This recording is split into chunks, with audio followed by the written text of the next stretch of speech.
안녕하세요. 정치를 쉽게 풉니다. 정치 10단. 오늘 윤석열은 4.19 혁명 64주년을 맞아 국립 4.19 민주요새를 참배했습니다. 하지만 이것은 오전 10시에 공식 기념식 참석이 아니라 오전 8시 조조 참배였습니다. 참배는 해야겠는데 야당 대표들과 잠깐이라도 마주치기가 두려운 윤석열이 조조 참배라는 기괴한 형식을 만들어낸 겁니다.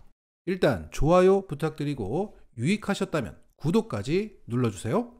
여기에 조국 대표는 4.19는 독재 종식이라는 문구가 새겨진 넥타이를 메고 이 행사에 참석했습니다. 윤석열과 악수를 하면서 이 문구를 보여주려고 했던 겁니다. 악수를 강하게 하면서 야 봐! 보라고! 하지만 윤석열은 나타나지 않았고 조국 대표는 이렇게 말하면서 아쉬움을 달랬습니다. 윤 대통령 부인 김건희 여사는 4월 10일 총선 때 여론을 의식해서 혼자 몰래 사전투표를 했는데 대통령 부인이 투표를 안 할 수는 없고 얼굴을 드러내놓고 돌아다닐 수는 없으니 도둑투표를 택한 것이다. 부부는 닮는다더니 윤 대통령은 김 여사에게 배워 도둑참배를 한 것인가. 여기에 시민들은 일제히 쫄보 윤석열을 비웃었습니다. 동시에 4.19 혁명 기념식에 불참한 윤재욱 국힘 당대표 겸 권한대행과 이준석을 두고 역시 이승만을 찬양하는 범보수라고 조롱했습니다. 자, 왜 이렇게 윤석열은 조국 대표를 피할까? 저는 이렇게 봅니다. 2019년 2월 윤석열이 서울중앙지검장 일때 윤석열은 김건희와 함께 유명 역술인 서대원 씨를 만났고 그 역술인은 윤석열이 검찰총장이 된다고 했습니다.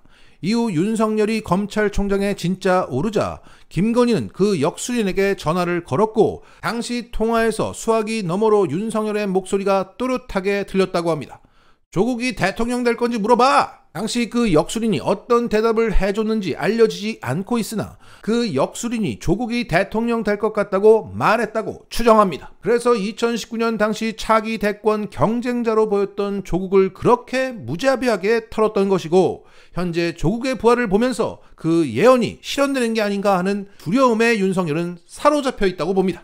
즉 윤건희의 주술적인 확신이 오늘의 기괴한 조조 참배를 만들어냈다.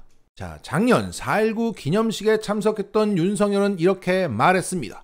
4.19 혁명 열사들의 피로써 지켜낸 자유민주주의 사기꾼의 농락당해선 안 된다. 자, 윤석열의 논리대로라면 이번 총선에서 사기꾼들에게 철저하게 농락을 당한 겁니다. 그렇다면 자유민주주의 수호자로서 당당하게 그들을 만나 맞서야 하는데 윤석열은 그들을 피하면서 자유민주주의 수호자가 아니라는 것을 증명하고 있습니다. 이렇게 그 지지층들에게도 수치심을 안기고 있기 때문일까? 오늘 발표된 갤럽 조사에서 윤석열 지지율은 역대 최저치인 23%를 기록했습니다. 자, 이 조사의 표집 상태는 보수 276, 중도 284, 진보 309입니다. 지난 강서구청장 선거와 이번 총선 결과를 놓고 봤을 때 정상적인 표집 상태는 보수 3, 중도 3.5, 진보 3.5이기 때문에 이번 주 갤럽 조사는 진보 과표집 상태가 아니라 정상에 가깝다고 할 수 있습니다. 이런 상태에서 차기 대권 주자를 물어봤는데 이재명 24, 한동훈 15, 조국 7, 나머지 보수 주자들은 3% 이하였습니다. 자, 보수 주자들은 다 합해도 이재명 플러스 조국의 31%에 밑돌고 있습니다. 그리고 눈에 띄는 것은 한동훈의 미래가 매우 어두워 보인다는 겁니다. 이재명 대표는 전 연령대에서 고른 지지를 받고 있는 가운데 한동훈은 고 연령대의 편중 지지만 받고 있다는 겁니다. 한동훈은 청년층에게는 기괴해 보이고 중장년층에게는 깐족일 뿐이고 노년층에게는 재롱인 겁니다. 그런데 현재 일부 국힘 지지층에게는 한동훈은 한 뒤주라고 불리고 있습니다. 그러니까 과거 영조가 사도 세자를 한여름 땡볕 상복 더위에 쌀을 담는 뒤주에 넣어서 아사를 시켰는데 한동훈이 그러한 운명이라고 조롱하고 있는 겁니다. 연일 한동훈을 극단적으로 깠던 홍준표를 윤석열이 만나고 그것을 칭찬했다고 하는데 이처럼 국힘 진영은 친윤과 친한으로 쩍 갈라져 있다는 것을 알 수 있습니다. 결국 차기 대권에서 가장 가까운 곳은 이재명이고 페이스메이커 조국은 강력한 차착이라고 할 수 있습니다. 그래서 윤석열은 두려워서 도망 다닐 수밖에 없습니다. 그리고 현재 국힘을 지지하는 고 연령층의 시각이 현실과 크게 괴리되어 있다는 것이 또 확인됐습니다. 이 갤럽 조사에 따르면 윤석열을 지지하는 이유 1위가 의대 정원 확대와 외교입니다. 그런데 오늘 G7 정상회의 초청이 무산되었다는 소식이 전해지고 있는 겁니다. 아르헨티나, 이집트, 튀니지, 케냐, 알제리, 인도, 브라질, 남아공 등이 초청된 가운데 우리는 소위 G7 플러스 외교로 초청받기 위해 부단히도 노력해왔지만 초청받지 못했던 겁니다. 우리는 2020년 이후 G7 정상회의에 3차례나 초청받았습니다. 윤석열 집권 이후 초청된 것은 일본이 의장국이었기 때문에 초청된 것으로 봐야 합니다. 일본이 아닌 다른 국가에서 열리는 G7 정상회의는 초청받지 못할 정도의 국가 위상으로 추락했다는 얘기입니다. 그런데 그 지지층이 주로 보는 종편에서 유튜브에서는 윤석열 외교 잘한다고 그렇게 떠드나 봅니다. 이제 10년만 지나면 그들의 대한민국은 끝나고 우리의 대한민국이 시작됩니다. 이 방송을 보시는 분들은 부디 건강하시길 바랍니다. 건강이 애국입니다. 다음 뉴스.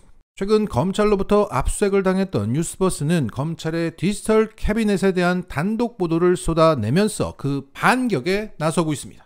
이런 가운데 현재 189석의 야권이 각종 특검을 추진하고 있는 가운데 윤석열이 뭉갰던 대장동 특검도 함께 추진하라며 그 결정적인 증거를 흔들고 있습니다. 자, 2011년 윤석열 검사가 대장동 업자들의 부산저축은행 비리 수사를 덮었다는 정황 증거들은 수없이 많습니다. 그중 하나가 2011년 윤석열이 덮은 건을 2014년 경기 남부경찰청과 수원지검은 기소했다는 것입니다. 왜 2011년 윤석열은 안 했고 왜 2014년 수원지검은 했냐는 겁니다. 여기에 현재 검찰의 공식 입장은 이겁니다. 부산저축은행 대장동 사업 대출의 배임성 또는 대출 알선 대가 지급과 관련한 진술이나 물적 단서가 확보되어 수사가 개시되거나 진행된 것은 전혀 없었다. 그러니까 정황만 있었지 물적 단서는 없었다는 겁니다. 다시 말해 2011년 윤석열은 그건 정황들이니 간과했고 2014년 수원지검은 그 정황들로 기소했다는 겁니다. 그런데 뉴스버스가 그 재판 기록을 세밀하게 검토한 결과 2011년 윤석열 검사는 조우영이 알선 수수료를 받았다는 결정적인 물적 단서를 확보했었다는 겁니다. 조우영이 당시 받았던 10억 원이 알선 수수료가 되면 그가 추진한 대출은 불법 대출이 되는 것이고 대장동 업자들은 당시 지주 작업을 못했으며 지금의 대장동 사업은 원천 봉쇄당했다는 겁니다. 자, 그러면 그 물적 단서가 뭐냐? 당시 대장동 업자가 윤석열 수사팀에 제출한 대출 약정서에는 조우영에게 준 10억 원을 금융 컨설팅 비용으로 적어놨습니다. 여기에 검찰 출신 법조인들은 하나같이 이렇게 말합니다. 법조인 A, 금융 컨설팅 비용이라고 적혀져 있었다면 검사들은 일단 이를 대출 알선 수수료로 보기 때문에 대출 알선 비리의 명확한 물적 단서에 해당한다. 그리고 법조인 B는 그럼 수사를 봐준 거네 라고 평가했습니다. 그리고 법조인 C는 금융 컨설팅 비용이라고 적혀져 있었다면 검사들은 당연히 알선료로 본다. 업무상 배임으로 수사했어야 한다. 자, 금융 컨설팅 비용이라는 명목으로 10억 원을 줬다면 굳이 검찰 출신 법조인들의 의견을 듣지 않아도 너무나 명백한 겁니다. 그런데 2011년 윤석열은 이것을 보고도 수사를 안 했던 겁니다. 자, 이것은 일단 물적 단서가 없었다는 검찰의 해명이 박살난 것이고 누가 봐도 수사를 해야 하는 물적 단서를 윤석열이 보고도 눈 감았다는 얘기라 윤석열은 금치산자이거나 비리검사 둘 중 하나였다는 얘기밖에 안 됩니다. 이것들은 매번 바보인가 봐준 것인가 둘 중 하나입니다. 마치겠습니다.